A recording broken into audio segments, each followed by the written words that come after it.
Members, the question is the motion be agreed. The Honourable Kyle McGinn. Thank you, President. And I indicate I'm not the lead speaker for the government. I wish I could thank the member for bringing the motion to the House, but I can't, because it's once again, as much as he's tried to purvey in his speech, President, that it's not a political stunt, it's very clear in the wording that he used that it is a political stunt.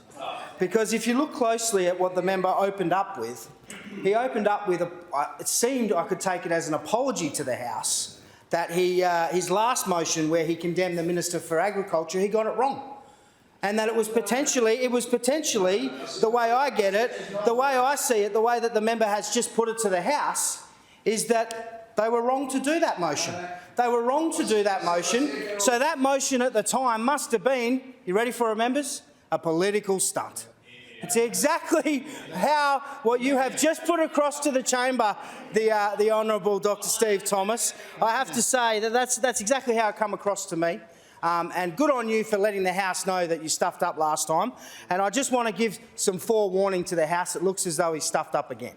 Because those in glass houses, members, those in glass houses should not be throwing stones. And we've got some very good information about some very underperforming ministers in the previous government. And if we want to talk about how you're sitting there judging the current ministers without taking ownership of some of the disasters, that took place while you were in government, pure disasters. But I hold myself there, though, members, because before I go back and look at what was a disaster in the last government, I have a little bit of a story time in my head and I think,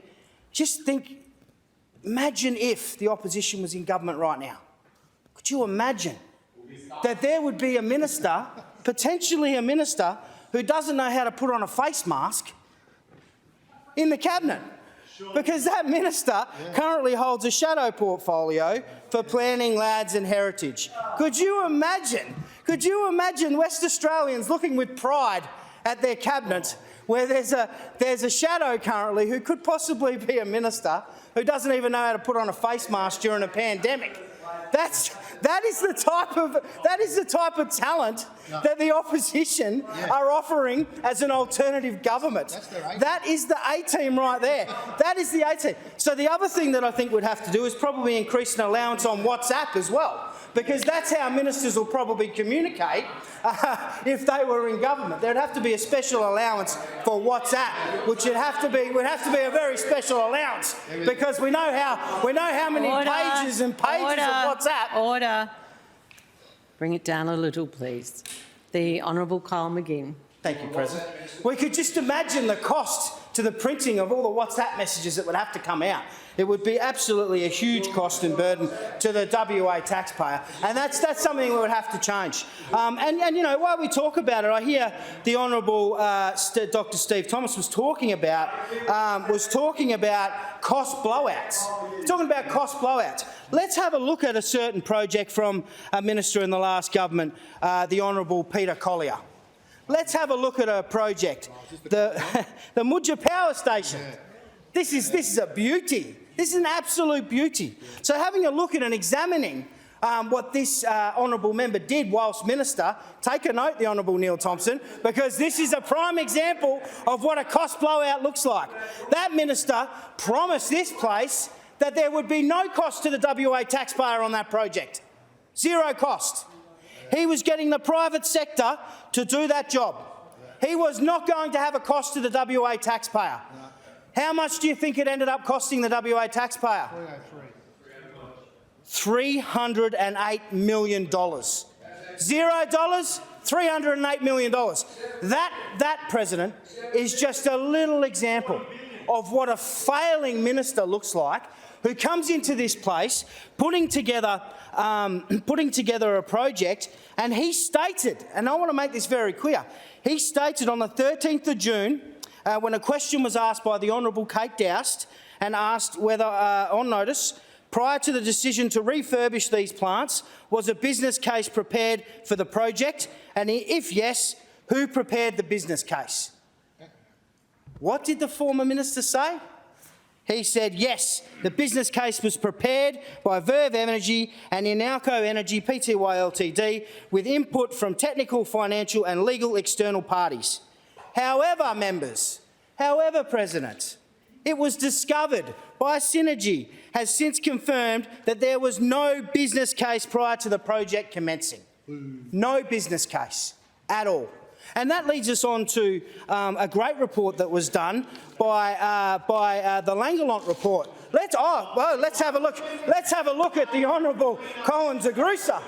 The Honourable Colin de Grusa, the representative of singing toilets, is back. He is here. He's here to talk about singing toilets and cost blowouts, because that's exactly what you stand for, the Honourable Colin de Grusa. Order. Take a deep breath, please, members. The Honourable Kyle McGinn. I'm just getting fired up, President. It's these motions that get brought to this House that are just the same mudslinging contest that the opposition have had for the last 5 years. I think it's been the same motion every single time we come into to their opportunity to put something up. It's just disgraceful.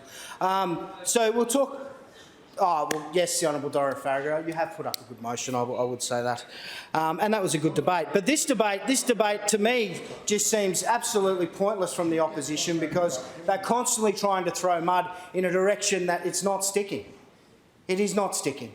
And if we have a look at the Langelant report at how good your ministers were when you were in government, and you sit there throwing plenty of stones, but you fail to look at the failings of your own team and what you did whilst you were in government and what you squandered. And I understand the Honourable Dr Steve Thomas wasn't there. I understand that.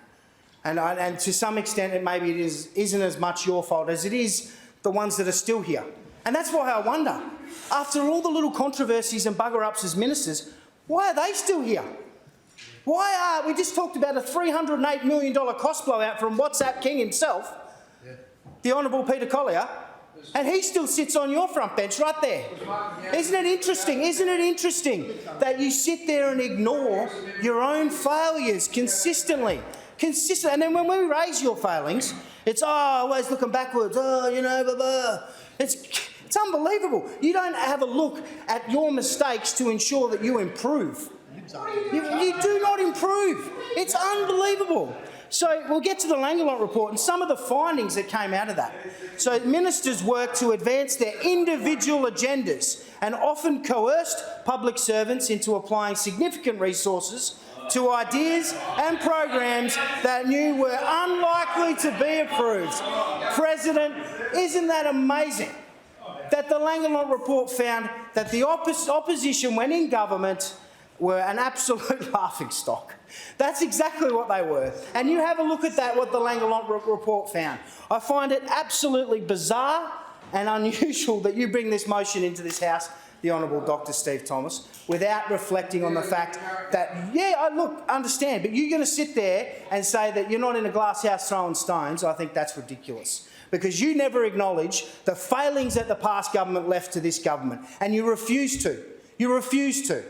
And I find it just insulting that you bring these motions, one-eyed political stunts, into this House. So I'm going to talk about one of my favourite ministers, who is one of the hardest working ministers in this place. And now that you've taken back the last motion and admitted that she is, absolutely you did. You sat there and admitted that you got it wrong and it was a political stunt. It was a political stunt to attack a minister at the time, and now you've come into this place to ensure that we're not being misled on the last motion. Thank you very much. I appreciate that you're now getting the facts straight. I appreciate that. And if I ever need to put on a face mask, I'll come to you, the Honourable Dr Steve Thomas, 100%. I won't be going to the Honourable Neil Thompson, because I might not be able to get it on properly. It might be a little bit hoo-ha. Okay, so let's talk about the agriculture portfolio. Let's talk about agriculture. You know, we're talking about the National Party that claim that they are the heroes of the regions and that they are agriculture. What did you do when you had agriculture, the Honourable Colin de Grusa? I'll tell you what the Nationals did. The Nationals did nothing except destroy the portfolio. We had ministers Terry Redmond, the Honourable Ken Baston, Dean Nalder, Mark Lewis. Yeah, some bloke called Mark Lewis. Look, I actually don't know who Mark Lewis is, but we cannot underestimate the damage that was inflicted on the Agriculture Department whilst your mob was in government. And we see now, Minister, the Honourable Alana McTiernan come back in and fix it up. And you have the gall to come into this place and attack her, and then come and apologise that you shouldn't have attacked her, and then you apologise that you shouldn't have attacked her. It is absolutely bizarre that you bring a motion to attack a minister, and then under a new motion you apologise for attacking a minister. Order. It's just phenomenal, President. The Honourable Kyle McGinn. Thank you, President. Under the member for Warren Blackwood and the member for Bateman and the Honourable Ken Baston, funding was slashed in that department. Slashed, cut and burned. Absolutely. This is the party of the bush, the National Party, who's supposed to be the leaders in agriculture. Destroyed that portfolio. Leaders of the coalition, sorry. The leaders of the coalition. The previous government also built in another 37% cuts into the forward estimates. They slashed staffing numbers. The critical programs were only funded on a short-term and ad hoc basis. There was no vision. There was no view into the future. There was no strategy. There was just half attempts at putting on face masks. Just face masks here and face masks there. It was unbelievable. So this is, as a result, the department's ability to support the industry diminished in 2015, and you're talking about the West Australian and media reports. Let's have a look at this. So the West Australian reported a long list of failures in the agriculture portfolio. Big cuts at the Department of Ag and Food WA, the refusal to reactivate the Police Department's stock squad to crack down on livestock theft, foiling the James Point port development against the wishes of live exporters and some grain traders, half-hearted attempts to deal with the packs of wild dogs mauling sheep and cattle. What a disgrace it was of the opposition. They didn't even look at wild dogs. How can you hold your head high when we got in 2017? Not one penny could I see being spent on fixing the dog fences across this state. But what did Queensland get? Queensland got over $12 million from the federal government. Let's have a look. $12 million from the federal government to Queensland. Where was Mark Lewis from? Where was Mark Lewis from? Oh, he was from Queensland. Funny that. Maybe there's something we could connect the dots on. The debacle over management of grain freight rail lines in the wheat belt. Inaction on tenure reform needed to promote investment on pastoral leases. These are some of the comments from the West Australian about your ministers on the agriculture portfolio. I haven't seen that type of stuff for this great minister, the Honourable Alana McTiernan, who has been ruthlessly working on getting the agriculture department back to its prime days. It's all right. Go get a face mask. Go get a face mask. All right. I'm not going to acknowledge someone who doesn't know how to put on a face mask. Seriously. So if we look at the agriculture portfolio and the Honourable Alana McTiernan, who's done a fabulous job, $131.5 million for the Department of Primary and Industries and Regional Development in the 2019-20 budget to deal with the fiscal cliff left by the previous government and put DPIR back in a sustainable footing. How could you sit there and even talk about the agriculture or regional development knowing that you had destroyed that portfolio? Destroyed it. Absolutely destroyed it. And you sit there so smugly and pretend like you were half decent in government. I'm sorry, but I want to go back to the $308 million blowout from $0. Like, come on. It's just unbelievable. $48 million in grain research partnerships with grain research development councils. Brilliant. Now, I am going to run out of time because there's so many great things to say about the ministers that have been named by the Honourable Dr Steve Thomas, who I think was almost going to name the whole cabinet the way he was going. It almost turned into a praising session, to be honest. He praising a few ministers as well. $25 million to kickstart the West Australian Agriculture Research Collaboration, future-proof the state primary industries. Order. I am unable to... Wow, that's the first good rip you've done in 5 years. Member, I'm in the middle of calling orders. It's perhaps not appropriate to speak over the top of me. The Honourable Kyle McGinn. Sorry, President, it's just the first decent rip I've heard in 5 years from the opposition. I remember going to Carnarvon when we first got back in 2017 and went with the Honourable Alana McTiernan. You should have seen the way that the opposition left the research centre. It was a disgrace. It was a disgrace. Absolutely trashed. All the netting was ripped up. There was no money put into it. And this was a government that claimed that they had the regional party. You trashed that research station. It was a disgrace. And I think the Honourable Colin de Grussa should look hardly at that, because we came back in and fixed it up. And the people in Carnarvon were very happy to see that happen as well. Now, reinvigorated in the research stations, $1.2 million to upgrade Carnarvon's research station and populate the research stuff. So we put an extra $1.2 million into that research centre because you took it out. You had a really good idea in the agriculture space, just destroy everything. Yeah. Yeah. And, you know, and then the so-called shadow at the moment for planning and heritage, he'd be putting up signage around the place saying, this is how you put a mask on, just like this. Restoring soils and land, re-establish the soil. Oh, sorry, it's just such a good one. Like, I haven't been able to get over it. Like, honestly.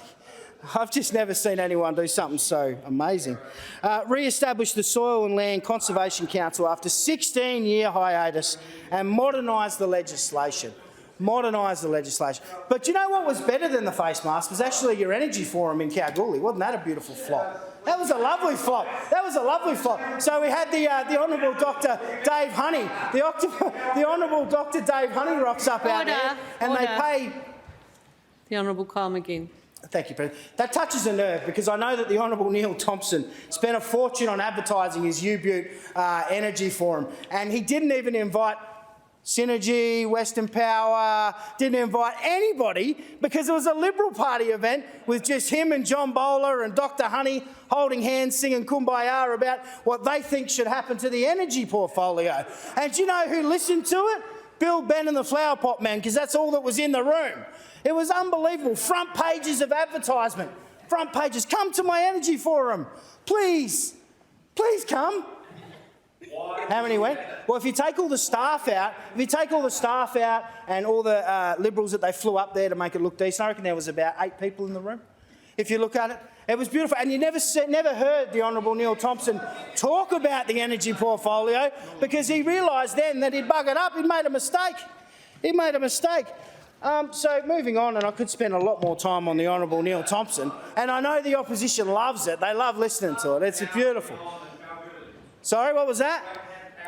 Yeah, it is. It's great to have power on in Kalgoorlie. Now, how about you understand the grid? How about you understand the grid before you start talking trash at a Liberal-funded, well, I wouldn't say a fundraiser, because only Bill and Ben showed up.